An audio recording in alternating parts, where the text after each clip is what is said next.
Mes chers amis, au vu des événements qui se sont passés cette nuit, qui continuent de se passer, qui risquent de durer un certain temps, mais il se passe des grandes choses, c'est un fait. On voit bien qu'il y a des vrais événements qui sont en train de se dérouler sous nos yeux. Je voulais vous dire un petit mot concernant la paracha qu'on va lire ce Shabbat.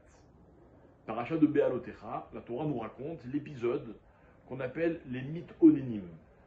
Donc le moment où ces juifs se sont plaints. Alors ils avaient de la manne, ils ont mangé à leur faim, ils avaient cet aliment extraordinaire, à la fois matériel, physique et en même temps spirituel, et ils se sont plaints.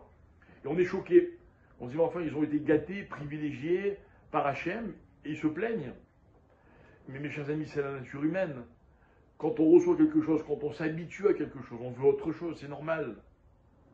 Alors il est où l'échec? Évidemment qu'on doit se travailler, qu'on doit toujours se perfectionner.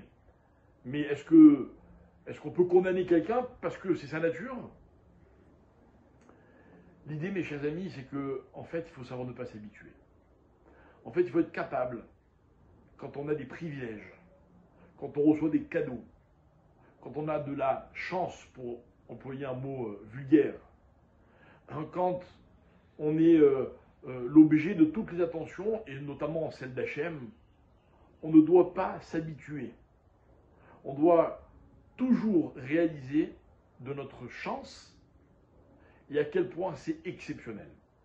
Et pour ça, mes chers amis, il y a un seul moyen. Le seul moyen, c'est de remercier sans arrêt, de dire merci.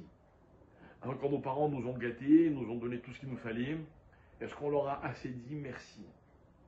Quand les gens autour de nous sont attentionnés, sont sensibles à ce qu'on vit, est-ce qu'on leur dit suffisamment merci? Si on ne le fait pas, alors on va s'habituer. On va s'habituer, on va penser que c'est normal, et quand on va penser que c'est normal, on va vouloir encore et plus et toujours plus. Et avec Hachem, c'est la même chose. Il ne faut jamais s'habituer. Mes chers amis, ça fait 3 fois que l'Iran envoie contre Israël des armes massives, de destruction massive. Ça fait 3 fois que les Israéliens s'attaquent à l'Iran parce qu'ils jugent que c'est ce qu'il faut faire.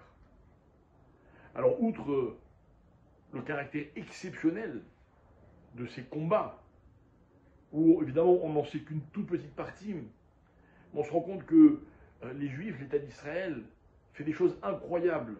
C'est clair que c'est parce qu'ils bénéficient de l'aide d'Hachem, ce qu'on appelle la Siyata d'Ishmaïa. Mais quand nos ennemis répondent, quand on est attaqué, les civils, sans aucune distinction, et que ça pourrait faire des catastrophes, regardez comme Hachem nous protège. Regardez comme il nous fait des miracles. Alors on va discuter, est-ce que c'est un miracle, est-ce que c'est pas un miracle? Est-ce que c'est parce qu'on est la meilleure armée du monde? Est-ce que c'est parce qu'on a les meilleurs renseignements? Est-ce que ceci, est-ce que cela?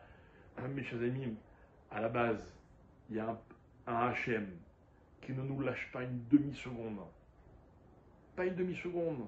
Mais pas seulement quand on est confronté à l'Iran. Tous les jours, quand on se lève, on respire, on marche, on parle, on voit, on entend. La seule question, notre seule responsabilité, c'est est-ce qu'on remercie suffisamment Akadosh Baruch Hu? Voilà comment on ne tombe jamais dans l'ingratitude. Mes amis, il faut réaliser de tous les miracles qu'Hachem nous envoie. On ne doit pas compter sur un miracle. Mais quand on voit qu'Hachem nous fait des miracles, alors on doit dire, ok, donc en fait, Hachem, il nous a fait un miracle, donc il attend quelque chose de nous. Qu'est-ce qu'il attend? Comment on peut lui rendre? D'une seule manière, en le remerciant. En le remerciant sans jamais s'arrêter de le remercier. Voilà. Alors j'espère que Hachem, dans son immense bonté, va continuer à nous protéger, à nous privilégier, à nous faire gagner tous les combats.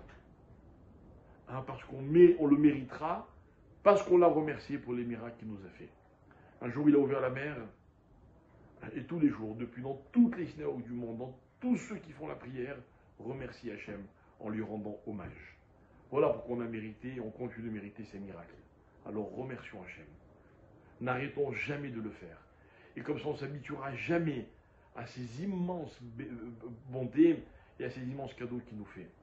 Et si on remercie Hachem, alors il n'y a aucune raison d'avoir peur, et il continuera de nous protéger, et il continuera, si Dieu veut, non pas de nous faire gagner des combats, mais on n'aura même plus besoin de se battre. Mais attachez, on va voir très prochainement de grands événements et une véritable Géoula, si Dieu veut. Soyons forts, apprenons évidemment à nous protéger. S'il y a des consignes, on doit les respecter. On doit faire tout ce qu'on est censé faire pour se protéger. Et on doit compter sur Hachem, on doit prier, on doit demander à Hachem. Et surtout, jamais oublier de le remercier. Shabbat Shalom, Bessorot Tovot, des bonnes nouvelles pour tout le peuple juif, où qu'il se trouve, si Dieu veut.